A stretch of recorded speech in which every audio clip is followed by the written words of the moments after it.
వెనకట టైగర్ నాగేశ్వరరావు అని ఒక దొంగ ఉంటుండే. ఆయన దొంగతనాలు చేసుట్లా మస్తు తోపట.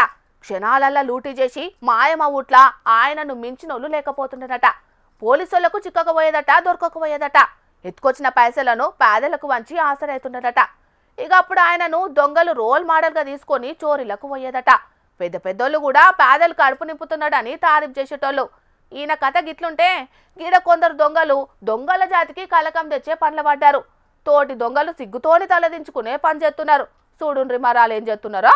అయ్యో పాపం పోలీస్ అన్నలకు పెద్ద కష్టమే వచ్చింది కదా. తూపురంలో ఇరుకపోయినోన్ని దించేతందుకు మస్తు తిప్పల పడ్డరు. ఓ మెల్లగానే అన్నలు ఆయంత కాలు జారనంటే పెద్ద పరిశానే అయితది. పుణ్యానికి పోతే పాపం అంటుకున్నట్టు అయితది.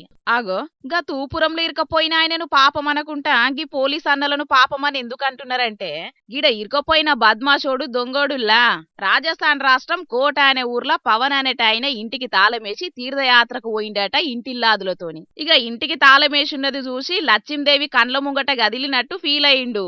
ఎట్లా చేసి ఇంట్లో జొర్రాలని చుట్టూ చూసిండు గాని ఇడు వట్టే అంత సందు ఏడు దొరకలేదు. ఇక ముంగట కిచెన్ దిక్కు ఎగ్జాస్ట్ ఫ్యాన్ పెట్టిన జాగ కనబడ్డది. ఫ్యాన్ ను పక్కున వలగొట్టి ఆ కలుగులో జొర్రిండు. నడుము జర్రంత పెద్దగుండేటాళ్లకు అట్లనే ఇరికిండు. బోన్ల పడ్డ ఎలుక లెక్క రాత్రంతా అట్లనే గిలగిల కొట్టుకున్నాడు.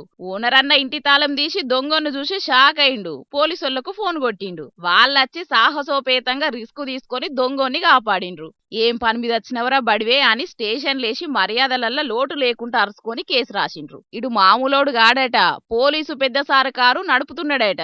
మరి వీనికి దొంగ బుద్ధి ఎందుకు వచ్చిందో తెలియదు గాని పోలీసులను చూద్దాం అనుమానించకాడికి వచ్చింది. ఈ దొంగోడు ఇట్లుంటే గీడొక దొంగ చూడుండ్రి ఎట్లా దొరికిండో. ఆపరేషన్ సక్సెస్ పేషెంట్ డెడ్ అన్నట్టే ఉంది కదా ఈ దొంగను ముచ్చట. సక్సెస్ఫుల్ గా దొంగతనానికి పోయిండు గాని నసీబ మంచిగా లేక నడుమంత్రాన దుగ్నపొల్ల ఎంట్రీ ఇచ్చిండ్రు.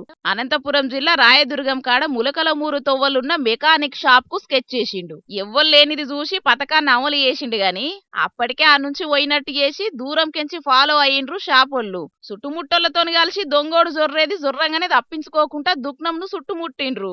రావయ్య మహారాజా అనుకుంటా వెల్కమ్ చెప్పిండ్రు. షటర్ దీత్తే పారిపోతాడు అనుకున్నారో ఎట్లనో అచ్చిన తొవ్వల్నే రావాలని ఆడరేసేటాళ్లకు అష్ట కష్టాలు పడ్డాడు. కష్టానికి దగ్గ ప్రతిఫలం దక్కలేదని ఎంత ఫీల్ అయిండో ఏమో గాని కడమ దొంగలైతే ఇసొంటి దొంగలు మా దొంగల జాతిలో చెడబుట్టిండ్రని మస్తు ఫీల్ అవుతున్నట్టున్నారు పోన్రి.